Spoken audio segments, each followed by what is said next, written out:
बिस्मिल्लाहिर्रहमानिर्रहीम। अस्सलाम वालेकुम दोस्तों, मैंने आज बात करनी थी मुहिब्बे वतन पाकिस्तानियों से। वो लोग जिनके दिल में पाकिस्तान का दर्द है, जो पाकिस्तान को बहुत आगे जाता हुआ देखना चाहते हैं। दोस्तों, आपका तल्लुक किसी भी सियासी जमात से हो सकता है। मेरा बिलीव ये है कि हर सियासी जमात में अच्छे लोग मौजूद हैं। हर सियासी जमात में मुहिब्बे वतन लोग मौजूद हैं। आप चाहे पीटीआई के हों, आप चाहे मुस्लिम लीग के हों, पीपल्स पार्टी के हों, जमात इस्लामी के हों, आपका तल्लुक किसी भी सियासी या मजहबी जमात से हो, हर सियासी मजहबी जमात में अच्छे मुहिब्बे वतन बाकिरदार लोग मौजूद हैं। अब कुछ लोग कह देते हैं ये फ़लाँ जमात वाले सारे ऐसे हैं, तो ये बात गलत है। किसी भी सियासी जमात के बारे में ये राय रखना कि वो सारी चोर है, सारी बादकरदार है या सारी वो गद्दार है, ये बात बिल्कुल गलत है। हर सियासी जमात में, हर मजहबी जमात में अच्छे मुहिब्बे वतन बाकिरदार लोग मौजूद हैं। मैं आज उनसे बात करना चाहता हूँ। देखें, सियासी वाबस्तगी रखना कोई बुरी बात नहीं है। आपकी जो भी पार्टी है, आपका जो भी सियासी लीडर है, आप उसको सपोर्ट करें।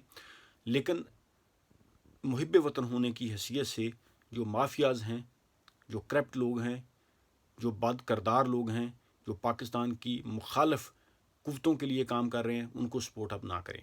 देखें, दुनिया के जितने भी तरक्की याफ्ता ममालिक हैं, वहाँ पर लोग जब अपने मुल्क की मफाद की बात आती है तो उस पर कोई कंप्रोमाइज़ नहीं करते।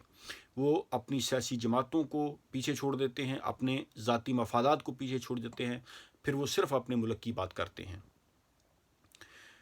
पाकिस्तान मर्ज़ वजूद में आया 1947 में। हमारे आबा अजदाद ने बहुत कुर्बानियाँ दी, लाखों लोग शहीद हो गए, हज़ारों औरतों ने अपनी इज़्ज़तें गंवाई। तो मैं अपने उन मुहिब्बे वतन पाकिस्तानियों से पूछता हूँ कि ये कुर्बानियाँ किस लिए दी गईं?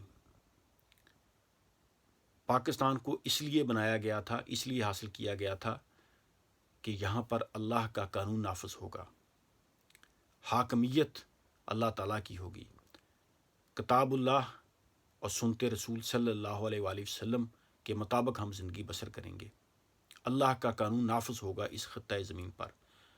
लेकिन फिर क्या हुआ?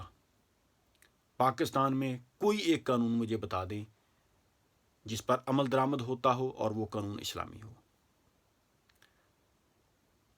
चले, फ़िक़ा में तो इख्तलाफ हो सकता है, हम तो कुरान मजीद में जो कवानीन हैं वो भी नाफिज करने में नाकाम रहे हैं।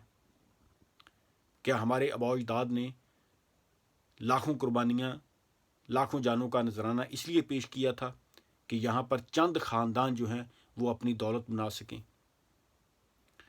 पाकिस्तान के हर अदारे में करप्ट अनासर मौजूद हैं। जैसे मैंने पहले अर्ज़ कर दिया कि हर मजहबी सियासी जमात में अच्छे लोग हैं, बाकिरदार लोग हैं, मुहिब्बे वतन लोग हैं।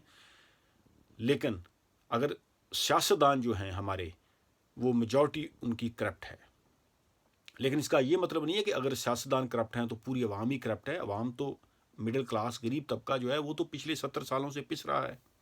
चंद ख़ानदान जो हैं, इनकी दौलत में, इनकी वेल्थ में इजाफा हुआ है, और बाकी आप मिडिल क्लास लोगों की हालत देख लें और गरीब लोगों की हालत देख लें, वो तो बेचारे पिस रहे हैं। ना उनको इंसाफ मिलता है, ना उनको कोई और तरह के वसाइल पर उनका कोई कंट्रोल है। और जो कोई पढ़ लिख जाता है वो किसी न किसी दूसरे मुल्क भाग जाता है, कोई यूरोप में निकल जाता है, कोई अमेरिका में, कोई ऑस्ट्रेलिया में, कोई मिडल ईस्ट में। और जो बेचारे, हर आदमी तो बाहर नहीं जा सकता, तो कुछ बेचारे वो पाकिस्तान में धक्के खाते रहते हैं। तो मेरे प्लीज़ मेरे मुहिब्बे वतन भाइयों, खुदा के लिए आप जिस मर्ज़ी पार्टी को सपोर्ट करो, लेकिन ये जो माफियाज़ हैं, ये जो करप्ट अनासर हैं, इनके ख़िलाफ़ आवाज़ ज़रूर उठाओ। अब मौजूदा हुकूमत है, आपको इमरान खान से सियासी इख्तलाफ हो सकता है, रखें, बिल्कुल रखें। लेकिन इमरान खान वाहिद सियासी लीडर है, मैं कहता हूँ कि बाबा क़ायद आज़म के बाद, जिसने मुल्क को आगे ले जाने की जिसने कोशिश की कि मुल्क से करप्शन का ख़ात्मा हो। अब देखो, सारे माफिया जो हैं ये इसके अगेंस्ट इकट्ठे हो चुके हैं। ये शुगर माफिया, ये पेट्रोल माफिया, ये जो लैंड माफिया, क्रिमिनल्स, तमाम जो माफियाज़ हैं वो इकट्ठे हो चुके हैं। ان کا مقصد صرف یہی ہے کہ احتساب نہ ہو، احتساب کے عمل کو روک دیا جائے، کیونکہ ان کی موت ہے احتساب میں۔ اگر پاکستان میں احتساب ہو گیا اور دوسرے ملکوں کی طرح یہاں پر بھی قوانین بن گئے اور انسانوں کو رہنے کی اجازت دے دی گئی، اب دیکھیں آپ یورپین کنٹری میں دیکھیں، سوال ہی پیدا نہیں ہوتا کہ وہاں پر کوئی آدمی، کوئی سیاستدان جو ہے وہ کرپشن کرے اور اس کو پارلیمنٹ میں وہ بیٹھنے دیں، ہاؤس آف لارڈ میں، ہاؤس آف کامن میں اس کو بیٹھنے دیں۔ پاکستان میں کتنے سیاستدان ہیں جن پر قتل کے الزامات ہیں، کرپشن کے الزامات ہیں، بجلی چوری کے الزامات ہیں، بتہ کے الزامات ہیں، اس کے باوجود وہ دھڑلے سے سیاست کر رہے ہیں۔ یہ 2020 ہے۔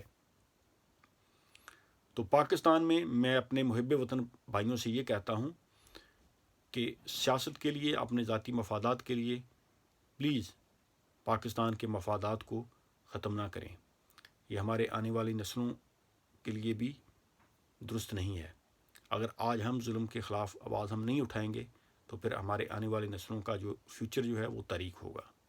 تو خدا کے لیے جس بھی سیاسی جماعت سے آپ کا تعلق ہے، آپ کو مبارک ہو، لیکن ان مافیاز کو ہم نے کامیاب نہیں ہونے دینا۔ ان کے سامنے سرنڈر مت کریں۔ آپ جتنے بھی یہ جو احتساب کے عمل کو روک رہے ہیں، یہ پاکستان کے دشمن ہیں، کیونکہ یہ نہیں چاہتے کہ ہمارا ملک آگے جائے۔ کسی نہ کسی نے تو احتساب کرنا ہی ہے نا۔ یہ ملک ایسے تو نہیں چل سکتا۔ کوئی بھی کاروبار ہے، بزنس ہے، کارخانہ ہے، فیکٹری ہے، اگر آپ اس کو لوٹنا شروع کر دیں، اس میں سے مال نکالنا شروع کر دیں، تو ایک وقت آتا ہے جب وہ چیز ختم ہو جاتی ہے۔ یہی حال ہمارے ملک کا ہے۔ 2 ٹکڑے 1971 میں ہو گیا۔ اب جس طرح اگر کرپشن کو نہ روکا گیا، اگر ان بدعنوانیوں کو نہ روکا گیا، تو یہ قیامت تک ایسے ہی تو نہیں چلتا رہے گا۔ 10 سال اور نکل جائیں گے، 20 سال اور نکل جائیں گے، اور خدا نخواستہ اگر اس کرپشن کو، اس بدعنوانیوں کو اور ان کرپٹ مافیاز کو نہ روکا گیا تو یہ ملک ختم ہو جائے گا۔ They don't care. ان کو تو کوئی کیئر نہیں ہے، ان کی تو جائیدادیں باہر ہیں۔ لیکن جو پاکستان کے اندر لوگ بس رہے ہیں، جو محب وطن پاکستانی ہیں، ان کو آج روک لو یا ان کو آپ 10 سال بعد روک لو، روکنا آپ کو پڑے گا۔ ان مافیاز کو روکنا پڑے گا، یا تو پھر ان چند خاندانوں کو آپ بچا لو، یا پھر 22 کروڑ عوام کو آپ بچا لو۔ تو for the sake of Pakistan in mafias کو روکو۔ عمران خان کو سپورٹ آپ نے نہیں کرنی، بے شک نہ کرو، لیکن ظلم کے خلاف ضرور آواز اٹھاؤ۔ سب سے پہلی بات، پاکستان کے مسائل کا حل اس چیز میں ہے کہ امیر اور غریب کے لیے ایک قانون ہونا چاہیے، اور یہ بدعنوانیاں، یہ کرپشن، یہ سارے معاملات اس وقت تک درست نہیں ہوں گے جب تک پاکستان کی عدالتوں میں انصاف نہیں ہوتا۔ جو قومیں ظلم کے خلاف آواز نہیں اٹھاتی، ظالم کا ہاتھ نہیں پکڑتی، ان قوموں سے ظلم کبھی بھی ختم نہیں ہوتا۔ تو خدا کے لیے ظلم کے سامنے جو ہے وہ کھڑے ہو جاؤ۔ ہم نے ان مافیاز کو کامیاب نہیں ہونے دینا۔ اور میری تمام محب وطن پاکستانیوں سے یہ ہمبل ریکویسٹ ہے، آپ کی کوئی بھی سیاسی جماعت ہو سکتی ہے، لیکن آپ کی سیاسی جماعت، آپ کے ذاتی مفادات جو ہیں، یہ پاکستان سے آگے نہیں ہیں۔ سو پاکستان کے لیے آپ اپنے ذاتی مفادات کو، اپنی سیاسی جماعتوں کو ایک طرف رکھیں، اور پاکستان کی بقا کے لیے ان کرپٹ مافیاز کے خلاف کھڑے ہو جائیں۔ Thank you very much. اللہ حافظ۔